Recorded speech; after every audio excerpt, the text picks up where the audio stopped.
নমস্কাৰ প্ৰিয় দৰ্শক সকলোকে স্বাগতম জনাইছো দি প্ৰাইম শোলৈ মই পাৰ্থ বৰা। প্ৰিয় দৰ্শক আমাৰ এই আজিৰ আলোচনাৰ শীৰ্ষক সুৰাত মগন ভয়াল ৰাতি। সকলোৱে গম পাইছে আপোনালোকে সুৰাৰ যি দাম সেই দাম হ্ৰাস পাব। 1 ছেপ্টেম্বৰৰ পৰা সুৰাৰ দাম হ্ৰাস পাব। ইতিমধ্যে আবকাৰী বিভাগে এখন জাননী জাৰি কৰিছে। সুৰাৰ দাম কিমান ক'ত হ্ৰাস পাব, বিয়াৰৰ দাম ক'ত হ্ৰাস পাব, হুইস্কিৰ দাম কিমান হ্ৰাস পাব, ৰামৰ দাম কিমান হ্ৰাস পাব, সকলো আমি গ্ৰাফিক্সৰ যোগেদি আপোনালোকক জনাম বা দিনটোৰ ভিতৰত আমি বহুবাৰ টেলিভিছনৰ পৰ্দাত সেইসমূহ দেখুৱাইছোঁ। গতিকে আপোনালোক চাগৈ অৱগত। কিন্তু প্ৰাসংগিক প্ৰশ্নটো, মাৰ্চ মাহত সুৰাৰ দাম বৃদ্ধি কৰা হৈছিলে, 15 ছেপ্টেম্বৰ 1 তাৰিখে সুৰাৰ দাম হ্ৰাস কৰা হ'ব। মাৰ্চ মাহত যি সুৰাৰ দাম বৃদ্ধি কৰা হৈছিল তাৰ পিছত ৰিপৰ্ট আহিছিল সুৰাৰ যি বিক্ৰী সেই বিক্ৰী কমিল। অৰ্থাৎ সুৰাৰ দাম বৃদ্ধি কৰাৰ পিছত ৰাজহত যি লাভ আহিব লাগিছিল সেই লাভ নাহিল নেকি, প্ৰাসংগিক প্ৰশ্ন। তাৰ সমান্তৰালে সুৰাৰ দাম হ্ৰাস পাইছে, কিন্তু পিঁয়াজ, আলু বা অন্যান্য অত্যাৱশ্যকীয় যি সামগ্ৰী সেই সামগ্ৰীবোৰৰ হুৰাহুৰে দাম বাঢ়িছে। এনে পদক্ষেপ, চৰকাৰৰ এনে পদক্ষেপ এই মুহূৰ্তত কিয়? প্ৰিয় দৰ্শক, আমাৰ অসমত প্ৰতিদিনে 10 কোটি টকাৰ সুৰা বিক্ৰী হয়, ৰাজহত 10 কোটি টকা জমা হয়, ৰাজকোষত জমা হয়, আৰু আমাৰ অসমত প্ৰতিদিনে দৈনিক 5.3 লাখ বাল্ক লিটাৰ BL সুৰা কনজিউম কৰে অসমৰ ৰাইজে। আৰু কিছু বছৰৰ আগতে কেন্দ্ৰীয় চৰকাৰৰ এটা এজেঞ্চিৰ ছাৰ্ভে আহিছিল, অসমত পুৰুষ সুৰা পাই আছে 60%, 59.4%, আৰু মহিলা সুৰা পাই আছে 26.3%। বহুকেইটা প্ৰাসংগিক প্ৰশ্ন উত্থাপিত হয় প্ৰিয় দৰ্শক। কিয় হুৰাহুৰে বস্তুৰ দাম বাঢ়িছে, অত্যাৱশ্যকীয় সামগ্ৰীৰ দাম বঢ়াৰ সময়ত সুৰাৰ দাম হ্ৰাস কৰা হৈছে? প্ৰথম প্ৰশ্ন। দ্বিতীয়তে, সুৰা কিন্তু বহু অপৰাধৰ কাৰণ, বিশেষকৈ নাৰীৰ বিৰুদ্ধে যিসমূহ অপৰাধ, ক্ৰাইম এগেইনষ্ট উইমেন, সেইসমূহ অপৰাধৰ মূল আৰু অন্যতম এটা কাৰণ হৈছে সুৰাপান কৰি দুষ্কৃতিকাৰীয়ে, দুৰ্বৃত্তই তেনেধৰণৰ অপৰাধসমূহ কৰে। গতিকে এনেবোৰ প্ৰশ্ন আজিৰ তাৰিখত প্ৰাসংগিক। আলোচনা কৰিম খুবেই প্ৰাসংগিক এটা বিষয়। আমাৰ সৈতে ষ্টুডিঅ'ত উপস্থিত আছে সমাজকৰ্মী দেৱজিৎ গোস্বামী, বিজেপিৰ মুখপাত্ৰ কল্যাণ গগৈ ষ্টুডিঅ'ত উপস্থিত আছে, সম্বিত শৰ্মা কংগ্ৰেছৰ মুখপাত্ৰ আমাৰ সৈতে সংযুক্ত হৈ আছে ষ্টুডিঅ'ত, চক্ৰ গগৈ বিজেপিৰ বিধায়ক মৰাণৰ পৰা আমাৰ সৈতে সংযুক্ত হৈ আছে, আৰু মছফিকা বেগম সমাজকৰ্মী, তেওঁ গুৱাহাটীৰ পৰা আমাৰ সৈতে সংযুক্ত হৈ আছে। মই ষ্টুডিঅ'ৰ পৰা আৰম্ভ কৰিম। দেৱজিৎ গোস্বামী, কি প্ৰাথমিক প্ৰতিক্ৰিয়া আপোনাৰ? সুৰাৰ দাম কমিছে, কিন্তু পিঁয়াজ, আলুৰ হুৰে দাম বৃদ্ধি পাইছে, সেইবোৰ সামগ্ৰীৰ কিন্তু দাম কমাৰ কোনো আমি ইংগিত পোৱা নাই। হয়, এই চৰকাৰখনৰ আমি দেখিছোঁ যেতিয়া 2016ৰ পিছৰ পৰা আমি দেখা পাইছোঁ যে সুৰাৰ যিটো মানে ইনকাম সেইটোত খুব গুৰুত্ব আহিছে। আগতে আমাৰ ড্ৰাই ডে আছিলে, ড্ৰাই ডেবিলাক লাহে লাহে উঠাই দিলে। 31 তাৰিখ আৰু 1 তাৰিখে যিহেতু মানুহে দৰমহা পাইছিলে, সেইদিনা ড্ৰাই ডে আছিলে, যাতে পইচাটো ওলাই নাযায়, ড্ৰাই ডেবিলাক উঠাই দিলে। টাইমিংছবিলাক কমাই দিলে। আপোনাৰ আগতে যদি 12টাত খুলিব পাৰে, এইটো আনি পেলাই 11টা কৰিলে। এনেকুৱা ধৰণৰ আহিলে। তাৰপিছত আহি গ'ল কি, যে সুৰাৰ দাম দেখিছে যে সাংঘাতিকভাৱে বৃদ্ধি হৈছে। মানে সুৰাৰ প্ৰচলনটো বৃদ্ধি হৈছে কাৰণে তাৰপিছত বহুত দাম বঢ়ালে। কিন্তু এইবাৰ বেকফায়াৰ কৰিলে। মানুহৰ বেকফায়াৰ কিয় হ'ল? কিয় এইটোৱে বুজাইছে যে মানুহৰ ইনকাম কমিছে। এইটো একে ডাইৰেক্টলি প্ৰপৰ্চনেল। আপোনাৰ ইনকাম কমিছে কাৰণে মানুহে সুৰাৰ মানে যিখিনি আৱশ্যক সামগ্ৰী সেইখিনি কিনাৰ পাছত ৰাহি নোহোৱাৰ কাৰণে পইচা সুৰাৰ আপোনাৰ চেলটো কমিলে। এই চেল কমাৰ কাৰণে সাংঘাতিকে যোৱা 3-4 মাহত চৰকাৰৰ ৰাজহ ঘাটি হ'ল। ঘাটি হোৱাৰ কাৰণে এতিয়া চৰকাৰে দেখিছে যে নহয়, এতিয়া এটা পলিচি ওলালে, তেওঁলোকে চাগে ছাৰ্ভে কৰি পেলাই দেখিলে যে নহয়, আমি সুৰাৰ দামটো যদি কমাই দিওঁ, কনজামশ্যনটো বাঢ়িব, আমাৰ ৰেভিনিউ গ্ৰ'থ এটা হ'ব। যিহেতু চৰকাৰৰ যিখিনি ৰেভিনিউ চ'ৰ্চেছবিলাক, এই চ'ৰ্চেছবিলাক চৰকাৰে নিজে কিছুমান চ'ৰ্চেছবিলাক নোহোৱা কৰিছে। চৰকাৰ এখনৰ ৰেভিনিউ ক'ৰ পৰা আহিব লাগিব? বিভিন্ন জেগাৰ পৰা আহিব লাগে। আপোনাৰ টেক্সৰ পৰা আহিব, আপোনাৰ মানুহৰ লেণ্ডৰ খাজানাৰ পৰা আহিব, আপোনাৰ মাৰ্কেটিঙৰ পৰা আহিব, ইণ্ডাষ্ট্ৰিয়েলাইজেশ্যনৰ পৰা আহিব। কিন্তু নাই, যিহেতু বাকী কোনোবিলাক আপোনাৰ অপৰচুনিটিজ, আজি ষ্টাৰ্টআপৰ ইণ্ডিয়াৰ কথা কয়, স্কিল ইণ্ডিয়াৰ কথা কয়, এইবিলাক যিহেতু নাবাঢ়িলে, মই আপোনাৰ প্ৰাৰম্ভিক কিন্তু এইটোৱে ক'ব বিচাৰিছোঁ যে এইটো খুব হঠকাৰী সিদ্ধান্ত। আকৌ দাম কমাই দিয়াৰ লগালগ আকৌ মানুহবিলাকে সুৰাৰ প্ৰতি যাব। আপুনি যিটো কথা ক'লে যে হয় ডমেষ্টিক ভাইলেঞ্চ বাঢ়িব, আমাৰ এনেই ডমেষ্টিক ভাইলেঞ্চ সাংঘাতিকভাৱে বৃদ্ধি হৈছে যোৱা কিছু বছৰ। এনেকুৱা আমি যদি দাম কমে, তেতিয়াহ'লে আমি খুব এটা নেগেটিভ আমি প্ৰতিক্ৰিয়া সমাজত দেখা, নেতিবাচক প্ৰতিক্ৰিয়া দেখা পোৱা যাব। কল্যাণ গগৈ ডাঙৰীয়া আমাৰ সৈতে উপস্থিত আছে ষ্টুডিঅ'ত। কল্যাণ গগৈ ডাঙৰীয়া, সুৰাৰ পৰা ৰাজহ চৰকাৰে সংগ্ৰহ কৰে, কেৱল অসমতেই নহয়, সমগ্ৰ ভাৰতবৰ্ষৰ প্ৰতিখন ৰাজ্যত সুৰাৰ পৰা ৰাজহ চৰকাৰে সংগ্ৰহ কৰে। কিন্তু বিজেপি শাসিত এখন ৰাজ্য গুজৰাট, 1961 চনত সুৰা নিষিদ্ধ কৰা হৈছিল, কিন্তু সেইখন ৰাজ্যততো আমি ৰাজহ ডেফিচিট হোৱা পৰিলক্ষিত কৰা নাই। গতিকে যদিও গুজৰাট বা অসমৰ কম্পেৰিজন নহয়, আপুনি কি মন্তব্য কৰিব বিচাৰিব? কেৱল সুৰাৰ যোগেদি ৰাজহ সংগ্ৰহৰ এক উপায় কৰি লৈছে নেকি চৰকাৰে? নহয়, সুৰা হয় এটা বিষয় যোৱাৰ পৰা ৰাজহ চৰকাৰে সংগ্ৰহ কৰে, তাৰ লগতে আৰু আছে ধৰক ট্ৰান্সপৰ্ট ডিপাৰ্টমেণ্টকে আদি কৰি আজিকালি ৰাজহ সংগ্ৰহৰ ক্ষেত্ৰত চৰকাৰৰ বিভিন্ন নতুন নতুন পদ্ধতিৰে ৰাজহ সংগ্ৰহ কৰে সুৰা তাৰ এটা প্ৰধান বিষয়বস্তু দেৱজিৎ গোস্বামী ডাঙৰীয়াই কিছু কথা কৈছে এই সম্পৰ্কত দাম বঢ়া টুটা লৈ পেলাই কিছু সকলো কথা মই দেৱজিৎ গোস্বামী ডাঙৰীয়াৰ লগত একমত হ'ব খোজা নাই যে সুৰা এইবাৰ কাৰণ এইবাৰ প্ৰথমবাৰৰ কাৰণে সুৰা যে নীতি সলনি হৈছে এইটো নহয় আগতেও চৰকাৰে দাম বাঢ়ে কমে এনেকুৱা ধৰণৰ চলি থাকে আৰু ৰাজহ সেই সময়ত কেনেধৰণকে সংগ্ৰহ হয় সেইটো চৰকাৰে নিৰীক্ষণ কৰি থাকে মই যিটো চৰকাৰ পক্ষৰ পৰা যিটো তথ্য পাইছোঁ সেই তথ্য অনুসৰি কথাটো এনেকুৱা হ'ল যে আপুনি যেনেকৈ কৈছে মাৰ্চ মাহত সুৰা দাম বাঢ়িছিলে বঢ়াৰ ফলত বিক্ৰীতকৈ কেনেধৰণৰ ঘটনাবিলাক ঘটিব ধৰিলে আপুনি জানে যে অসমখনত চাৰিওকাষে বিভিন্ন ধৰণৰ ৰাজ্য যেনেকৈ মেঘালয় আছে অৰুণাচলখনেও বিভিন্ন প্ৰায় 30% আমাৰ অৰুণাচলে ঘেৰি আছে গতিকে কি হৈছে এই বৰ্ডাৰ অঞ্চলবিলাকত যেতিয়া আমাৰ কিছুমান সকলো ব্ৰেণ্ড নহ'লেও কিছুমান ব্ৰেণ্ডৰ যেতিয়া দাম বাঢ়ি গ'ল বঢ়াৰ লগে লগে কি হ'ল অকণ বৰ্ডাৰ যিটো ইলিচিট ট্ৰেডটো বাঢ়িব ধৰিলে মেঘালয় ধৰিব ধৰিলে অবৈধভাৱে যিবোৰ যেতিয়া এই ট্ৰেডবিলাক আৰম্ভ হ'ল তাৰ লগে লগে কি হয় ৰাজহটো আমাৰ এটা লিকেজ বুলি যিটো ইংৰাজীত কোৱা হয় লিকেজ হোৱাৰ লগে লগে দেখিবলৈ পোৱা গ'ল যে এনেধৰণৰ যিটো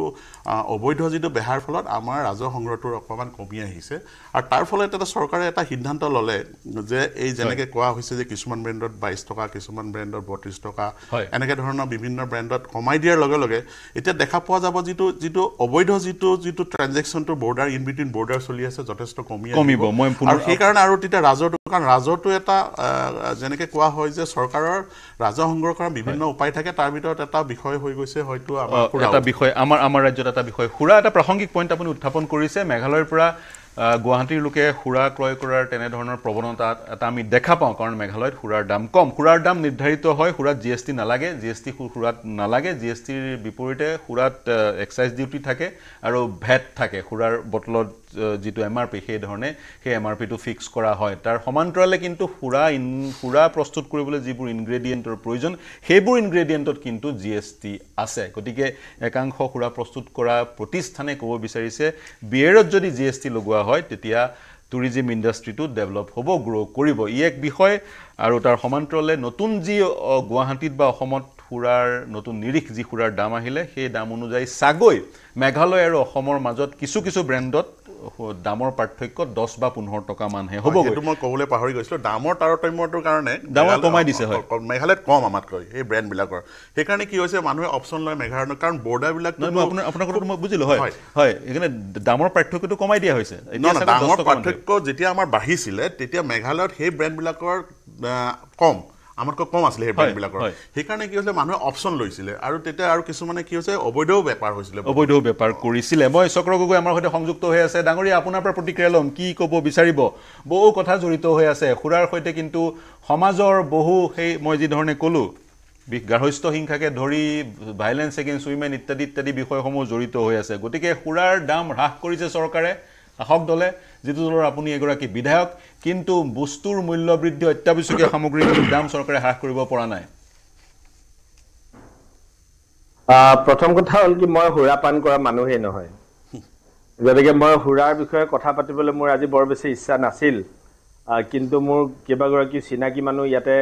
থকা বুলি গম পাইহে মই ইয়ালৈ আহিছোঁ দুটামান কথা সুৰাৰ সম্পৰ্কত কিবা জানিম বুলি কিন্তু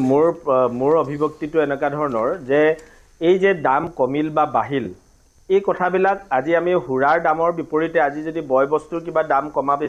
কমা বঢ়া হোৱাটোত যদি আমি আলোচনা কৰিলোঁ এইটো আৰু অলপ প্ৰাসংগিক হ'লহেঁতেন কাৰণ সুৰা বস্তুটো যদিও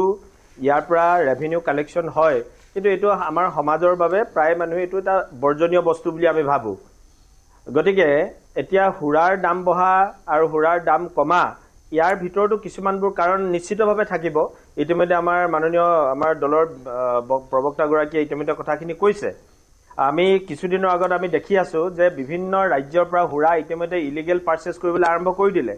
ট্ৰাক ধৰণে আপোনাৰ এনেকুৱা অবৈধ সুৰা ইতিমধ্যে পুলিচে ধৰিছে তো ইয়াৰ যোগেদি কি হৈছে ইয়াত যিহেতুকে দামটো বাঢ়ি গ'ল তাত যেতিয়া দামটো একেবাৰে কমত আছে ওচৰৰ ৰাজ্যবিলাকত তাৰ পৰা অবৈধভাৱে সুৰা আহি আছে হুৰকৈ আৰু আমাৰ ইয়াত বিক্ৰীটো কমি গৈছে আৰু আমাৰ তেতিয়া যিটো আমাৰ ৰেভিনিউ কালেকশ্যনটো নিশ্চিতভাৱে কমি যাব গতিকে দেশ এখন চলাবলৈতো বিভিন্ন উৎসৰ পৰা ৰাজহ সংগ্ৰহৰ প্ৰয়োজনীয়তা আছে প্ৰাসংগিকতা আছে গতিকে যেতিয়া আমাৰ ৰাজহ সংগ্ৰহৰ লক্ষ্যটো যেতিয়া আমি পূৰ্ণ কৰিবগৈ লাগিব তেতিয়াহ'লে আমি বাই অল মিনছ বিভিন্ন প্ৰকাৰে যাতে ৰাইজৰ মাধমাৰ নুহুধে তেনেকুৱা ধৰণৰ এটা ব্যৱস্থা কৰিব লাগিব কিন্তু মই ইণ্টাৰফেয়াৰ কৰিছো আপোনাক সুধিব বিচাৰিছো গুজৰাটত 1961 চনত সুৰা নিষিদ্ধ কৰিছিল কিন্তু গুজৰাটত ৰাজহত কোনো প্ৰভাৱ পৰা নাছিল আৰু এতিয়াও গুজৰাট আপাত দৃষ্টিত কম্পেৰেটিভলি অসমতকৈ এখন প্ৰস্পেৰাছ ষ্টেট গতিকে সেই প্ৰসংগটোত আপুনি কি ক'ব যিহেতু আপুনি প্ৰথমতে কৈছে সুৰাৰ আপুনি বিৰুদ্ধাচৰণ কৰে সেই প্ৰসংগটোত মই এইটোৱে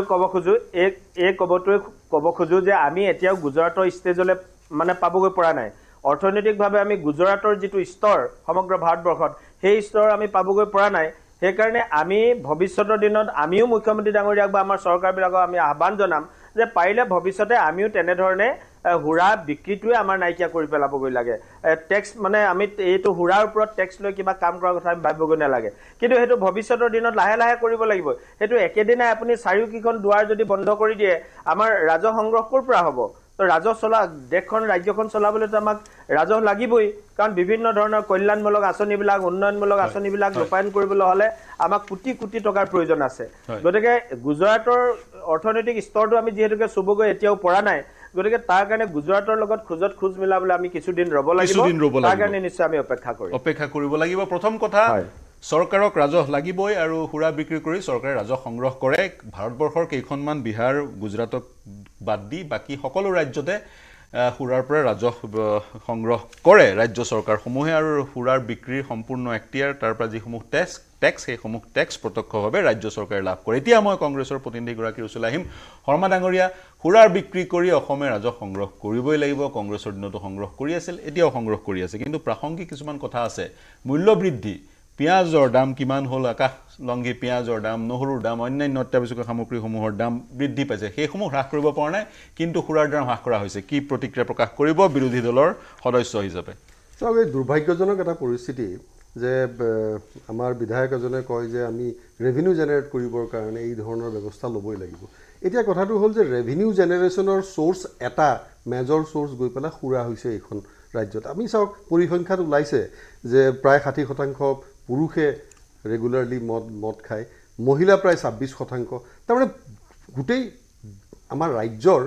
এই পৰিসংখ্যাটো যদি আমি ইয়াত বহি পেলাই চাওঁ এবাৰ চিন্তা কৰোঁ তেতিয়াহ'লে সুৰাৰ কি ধৰণৰ প্ৰসাৰ হৈছে সেইটো এটা সামাজিক আৰু সুৰাৰ এই ধৰণৰ প্ৰসাৰেই এটা জেনেৰেশ্যন কিন্তু নষ্ট হোৱাৰ পৰ্যায়লৈ গৈ আছে চৰকাৰে এই গোটেই পৰিৱেশটো আচলতে আজি কিছু বছৰৰ পৰা চাওক চৰকাৰে কিন্তু অকল সুৰাৰ যে দামৰ লগত খেলি আছে সদায় ৰেভিনিউৰ ওপৰত কনচেনট্ৰেট কৰি পেলাই তেনেকুৱা নহয় সুৰাৰ ষ্টলবিলাকৰ পৰাও যিটো ৰেভিনিউ কালেক্ট কৰে যিটো আপোনাৰ ফি থাকে এনুৱেল সেইটো ইনক্ৰিজ কৰিছে বাৰবিলাকৰ ফিও ইনক্ৰিজ কৰিছে ঠায়ে ঠায়ে বাৰৰ লাইচেঞ্চ য'তে ত'তে দিছে লাইচেঞ্চ ফি বৃদ্ধি কৰিছে নতুনকৈ সুৰা বিপণীবিলাক দিছে তাৰ মানে চৰকাৰৰ এটা মেজৰ কনচেনট্ৰেশ্যন হৈছে ৰেভিনিউ জেনেৰেশ্যনৰ এইটো কিয় কৰিবলগীয়া হৈছে চৰকাৰে এই কামটো এতিয়া চাওক আপুনি এই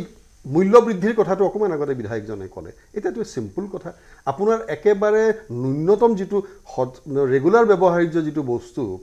আপোনাৰ খোৱা বস্তুৰ পৰা লৈ পেলাই চাউলৰ পৰা দালিৰ পৰা লৈ পেলাই সকলোতে GST লগাই পেলাই এক প্ৰকাৰে চৰকাৰে টেক্সটো কালেক্ট কৰিছে কাৰণ তাৰ বাহিৰে উপায় নাই এতিয়া ইয়াত আৰু এটা কথা আপুনি চাব যে যিটো GST কালেকশ্যন হৈছে তাৰ চেণ্ট্ৰেল গভৰ্ণমেণ্টে কৰা GST কালেকশ্যনটো ষ্টেটবিলাকলৈ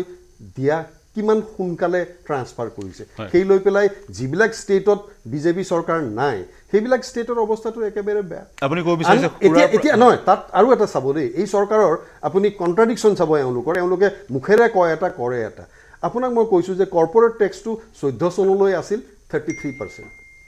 টোটেল কৰ্পৰেট টেক্স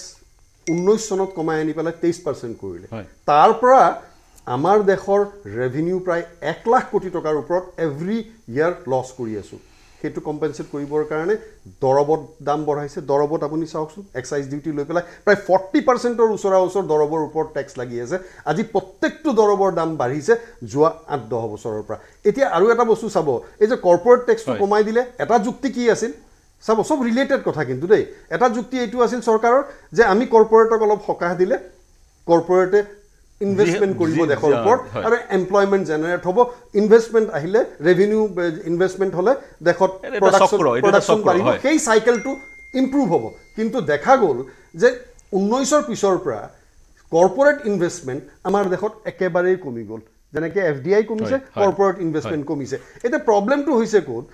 এই কেইটামান বনিয়া গোষ্ঠীৰ হাতত গোটেই দেশখন যেতিয়া গতাই দিয়া হ'ল প্ৰত্যেকটো ছেক্টৰ আপুনি চাওক আপুনি চিমেণ্টৰ ছেক্টৰত কি ধৰণৰ আদানীৰ আগ্ৰাসন আপুনি চাওক টেলিকম ছেক্টৰত কি ধৰণৰ আম্বানীৰ আগ্ৰাসন বাকী গোটেই প্লেয়াৰবিলাক আউট হৈ গ'ল এতিয়া আপুনি মই আপোনাক কওঁ যে এই এতিয়া মাজতে ইকনমিকেল ছাৰ্ভে এটা ৰিপৰ্টত ওলাইছে বৰ ইম্পৰ্টেণ্ট কথা মই কৈ ইকনমিকেল ছাৰ্ভে এটা ৰিপৰ্টত ওলাইছে যে অন্য কৰ্পৰেটে ইনভেষ্ট কৰিব নোখোজে কাৰণ দেশত 4-5টামান কৰ্পৰেটে এই ধৰণৰ আগ্ৰাসন হৈছে তেওঁলোকৰ যে তেওঁলোকে নতুনকৈ ইনভেষ্ট কৰিবলৈ বাকীবিলাক কৰ্পৰেটে বেয়া পায় যাৰ কাৰণে যোৱা 8-10 বছৰৰ পৰা 8 লাখৰ ওপৰত মানুহে দেশৰ পৰা ইমিগ্ৰেট কৰিছে তেনেধৰণৰ ব্যাখ্যাটা আপুনি আগবঢ়াইছে আমি পুনৰ কিন্তু বিষয়টোলৈ ঘূৰি আহিব বিচাৰিছোঁ চৰকাৰে সুৰাৰ দাম বঢ়াইছিলে ৰাজকোষ সমৃদ্ধ কৰিবলৈ কিন্তু পুনৰ সুৰাৰ দাম কমাবলগীয়া হ'ল প্ৰাসংগিক বহুকেইটা প্ৰশ্ন সুৰাৰ দাম কমালে সুৰাৰ বিক্ৰী বাঢ়িব সুৰাৰ বিক্ৰী বাঢ়িলে সেই ধৰণৰ যিবোৰ ভাইলেন্স সংঘাত দেখা পোৱা যায় সমাজত সেই সংঘাত বৃদ্ধি হ'ব মোৰ সৈতে আছে সংযুক্ত হৈ আছে মছফিকা বেগম বাইদেউ আপোনাৰ পৰা প্ৰতিক্ৰিয়া জানিব বিচাৰিম সুৰাৰ সন্দৰ্ভত দাম কমিল সুৰাৰ কিন্তু অত্যাৱশ্যকীয় সামগ্ৰীৰ দাম বৃদ্ধি হোৱা নাই সুৰাৰ দাম কমাৰ বহুকেইটা যুক্তি ইতিমধ্যে শাসক পক্ষৰ প্ৰতিনিধি কেইগৰাকীয়ে দিছে কিন্তু সমান্তৰালে এটা মেজৰ কনচাৰ্ণ এটা চিন্তা কৰিবলগীয়া চিন্তনীয় বিষয় হৈছে নাৰীৰ বিৰুদ্ধে যি অপৰাধ সেই অপৰাধসমূহ অতি সম্প্ৰতি আমি কলিকতাত সেই জঘন্য অপৰাধ দেখিলোঁ যি অপৰাধে সমগ্ৰ দেশ কঁপাইছে সমগ্ৰ দেশ প্ৰতিবাদমুখৰ হৈ পৰিছে আৰু তেনেধৰণৰ অপৰাধৰ অন্যতম কাৰণ দুৰ্বৃত্তৰ সুৰাপান বুলি বিভিন্ন সমীক্ষাত প্ৰকাশ পাইছে গতিকে তেনেস্থলত আপুনি অসমত সুৰাৰ যি দাম হ্ৰাস পাইছে সেই বিষয়টোত কি মন্তব্য কৰিব নমস্কাৰ আপোনালোকলৈ ধন্যবাদ জ্ঞাপন কৰিছোঁ প্ৰথম কথা হ'ল কি যিটো সময়ত এখন গণতান্ত্ৰিক দেশত অত্যাৱশ্যকীয় সামগ্ৰীৰ দাম কমিব লাগিছিলে সেইটো সময়ত কিন্তু সুৰাৰ দাম কমিছে আৰু ৰাজহৰ কাৰণে সুৰা এই কথাটো মই এগৰাকী সামাজিক কৰ্মী হিচাপে এই কথাটো কেতিয়াও বিশ্বাস নকৰোঁ আৰু আমি ইয়াৰ সদায়ে বিৰোধিতা কৰি আহিছোঁ মই বহুত দিন ধৰি এই ধৰ্ষণ আৰু নাৰী নিৰ্যাতনৰ বিপক্ষে মই লাগি আছোঁ নাৰী অধিকাৰ মঞ্চ বা নাৰী মুক্তি সন্থাৰ পৰা এইবিলাকত ৰেখামণি দত্তক টুকুৰা-টুকুৰিকৈ 7 টুকুৰাকৈ কাটি পেলাই ৰেল লাইনৰ আগত পেলাই দিছিলে তাতো আমি গৈ দেখিছিলোঁ যে মহিমা বাগানৰ ভিতৰত ডাক বাংলাৰ ভিতৰত তাত মদৰ বটল পৰি আছিলে বা বৰ্ণালী হত্যাৰ ধৰ্ষণকাৰীয়ে কৈছিলে যে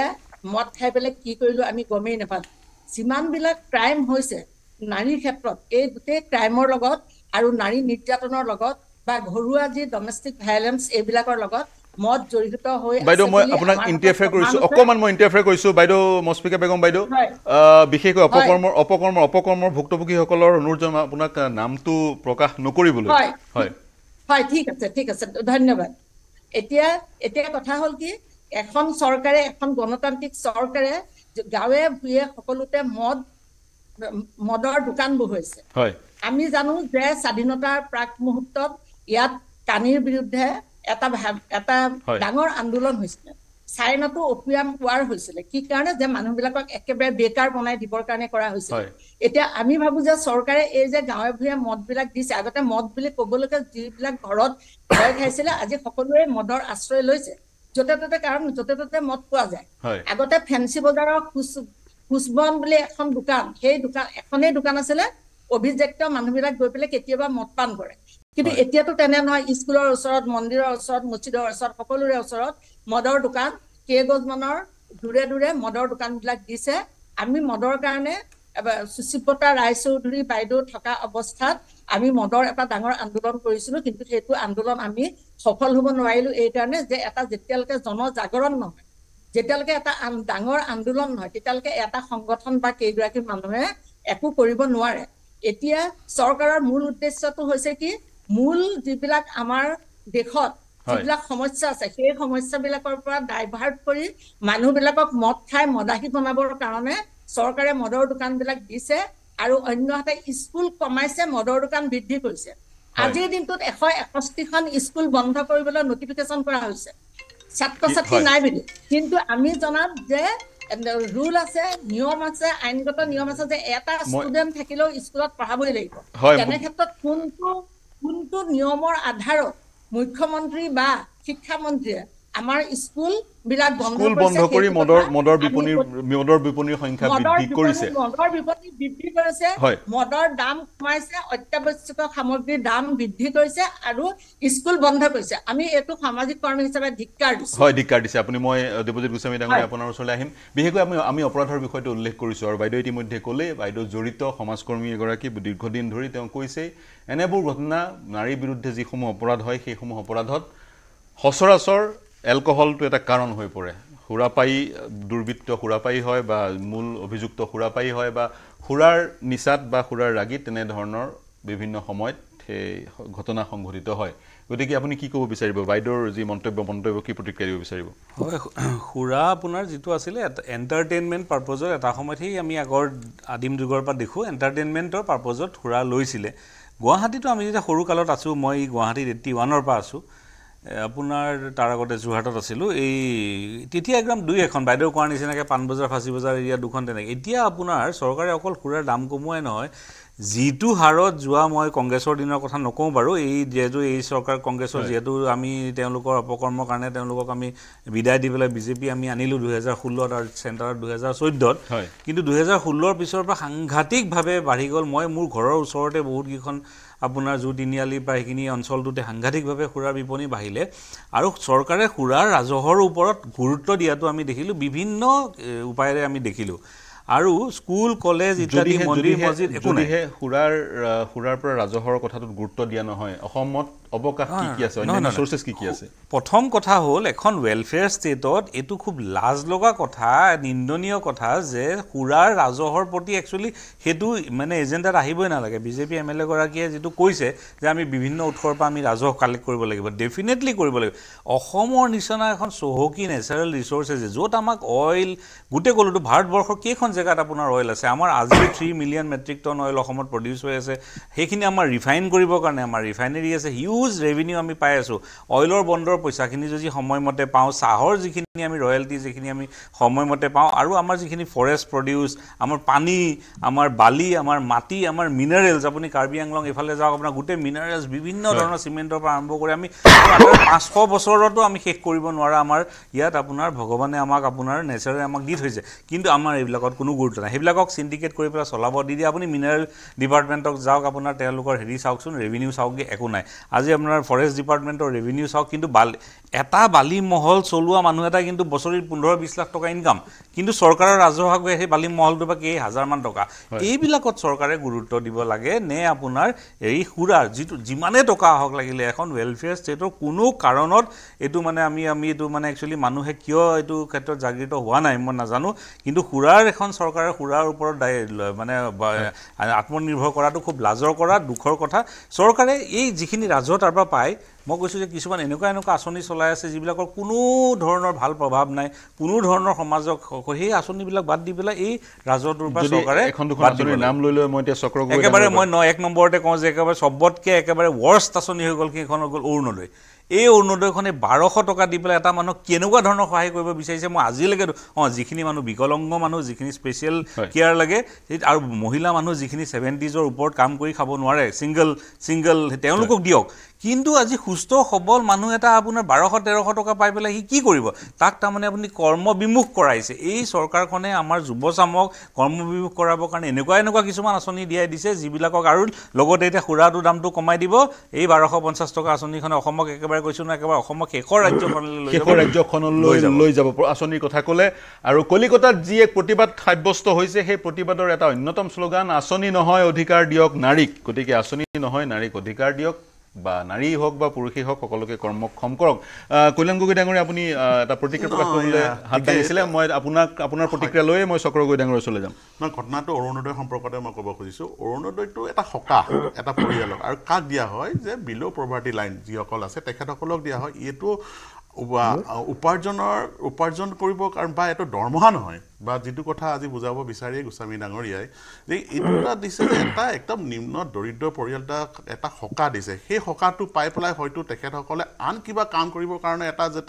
এটা মনৰ ইচ্ছা হ'ব বা তেখেতসকলে এটা সৰু উদাহৰণ দিওঁ 1200 টকা পত্নীয়ে লাভ কৰিলে সেই 1200 টকাক তেওঁৰ স্বামীয়ে কাহিনী মদৰ দোকানৰ পৰা মদ ক্ৰয় কৰি যদি সেইটো সেই পৰিয়ালৰ ভিতৰত কেনেধৰণকে পৰিচালনা হৈছে সেইটো মনিটৰ কৰিব লাগিব হয় মনিটৰ হয়তো কৰিব লাগিব কিন্তু এইটো কথা নহয় যে অকল 1200 টকাৰে পৰিয়ালটো চলিবৰ কাৰণে দিছে নহয় 1200 টকাৰে এটা পৰিয়াল চলিব নোৱাৰে যিমানে দৰিদ্ৰ পৰিয়াল নহওক কিন্তু এটা কথা সকাহ এটা চৰকাৰে দিছে যাৰ ফলত যাতে মানসিকভাৱে হওক সকলো ফালৰ পৰা এটা মনোবল এটা পায় সেই পৰিয়ালটোৱে কৰ্মবিমুখ কৰিছে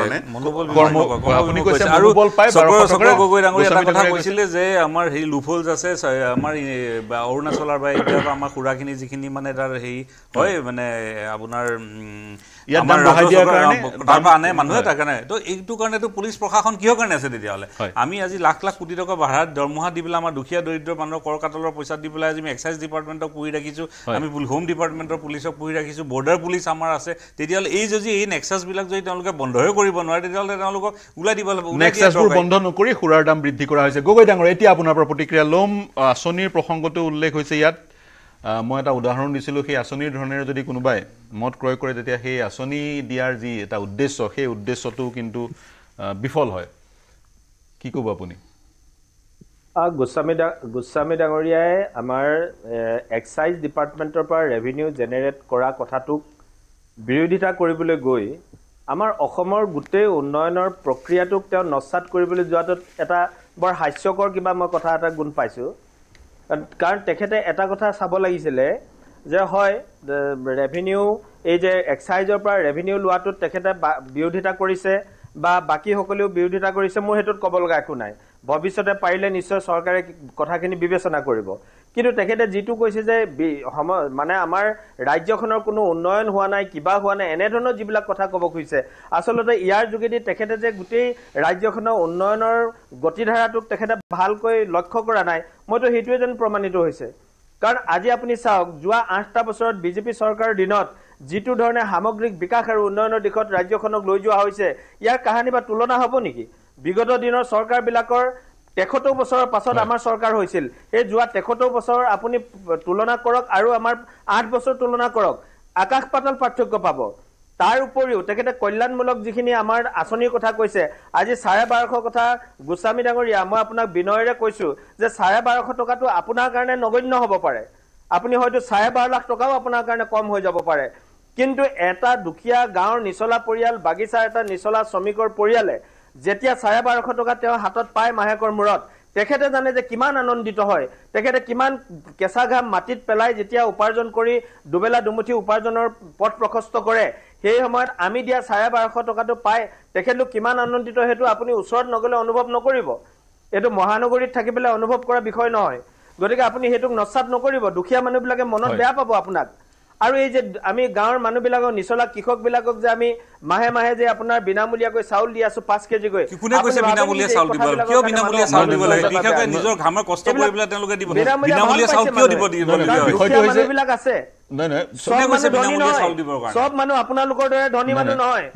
এতিয়াও বহুত দুখীয়া মানুহ আছে বাগিচাৰ মানুহটো খেতি বাগিচাৰ মানুহ বাগিচাৰ মাটিয়ে নাই আজি এইবিলাক মানুহ চাউল দিবই লাগিব বছৰ হোৱাৰ পাছতো কিয় তেওঁলোকৰ 1250 টকা গগৈ ডাঙৰীয়া গোস্বামী ডাঙৰীয়া কথাটো হৈছে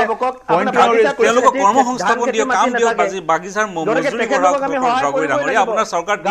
ট্ৰিপল ইঞ্জিন চৰকাৰ চলি আছে এই ইস্যুবিলাক দিয়ক প্লেচ কৰক আমি এখন কল্যাণকামী ৰাষ্ট্ৰ হয় মই কোৱা নাই যে চৰকাৰৰ ডেভেলপমেণ্ট হোৱা নাই কৰিছে চৰকাৰে কল্যাণ সাধন কৰাটো আমাৰ কাম কিন্তু এতিয়া সময় আহি পৰিছে গগৈ ডাঙৰীয়া আপুনি কথাটো বুজক আপুনি মদৰ পৰা টেক্স লব নালাগে হেতু আপুনি ক'ব পাৰে হেতু আপুনি বিৰোধিতা কৰিছে মোক ক'ব লগা নাই কিন্তু কল্যাণকামী চৰিত্ৰটো আমি নাইকিয়া কৰি দিব নোৱাৰো কোৱা নাই চৰকাৰে কল্যাণকামী চৰিত্ৰ গগৈ ডাঙৰীয়া প্ৰসংগটো আছিলে সেই ধৰণৰ আঁচনিসমূহৰে আপুনি কৈছে সকাহ দিছে গোস্বামী ডাঙৰীয়া কৈছে সেই ধৰণৰ আঁচনিসমূহৰে আমাৰ এটা কৰ্মবিমুখ কৰিছে এটা চামক এটা শ্ৰেণী কৰ্মবিমুখ কৰা হৈছে আপুনি কৈছে সকাহ দিছে গোস্বামী ডাঙৰীয়া কৈছে কৰ্মবিমুখ কৰিছে কাম দিয়ক সংস্থাপন দিয়ক আপোনালোকে আৰু এটা আহ্বান নজনাই কিয় আজি যে আমি যে ডেকা ল'ৰা আমি যে সমাজবিলাকত যে বিভিন্ন স্কিমবিলাক সেল্ফ এমপ্লয়মেণ্ট জেনেৰেট কৰিবৰ কাৰণে যে স্কিমবিলাক দিছোঁ সেই স্কিমবিলাক ইমপ্লিমেণ্ট হৈছে নে নাই তাক নিশ্চিত কৰিবৰ কাৰণে আপোনালোকে মানুহৰ মাজলৈ যাওকচোন আমি যদি চৰকাৰখন ব্যৰ্থ হৈছোঁ আপোনালোকেও কৰক চৰকাৰখনে যে সব কাম কৰিব লাগিব কথা নাই সমাজৰ সচেতন ব্যক্তি হিচাপে আপোনালোকৰো দায়িত্ব আছে আপোনালোকে এইবিলাক কথা ক'ব লাগিব আজি সমাজ কোন বাটেৰে গৈছে তথাকথিত ভুৱা জাতীয়তাবাদ ভুৱা সংস্কৃতিবাদৰ নামত মানুহক বিপথে পৰিচালিত কৰি ৰাজপথত মানুহ নমাই দিয়া হৈছে আৰু মানুহক কৰ্মক্ষেত্ৰৰ পৰা আঁতৰাই লৈ যোৱা হৈছে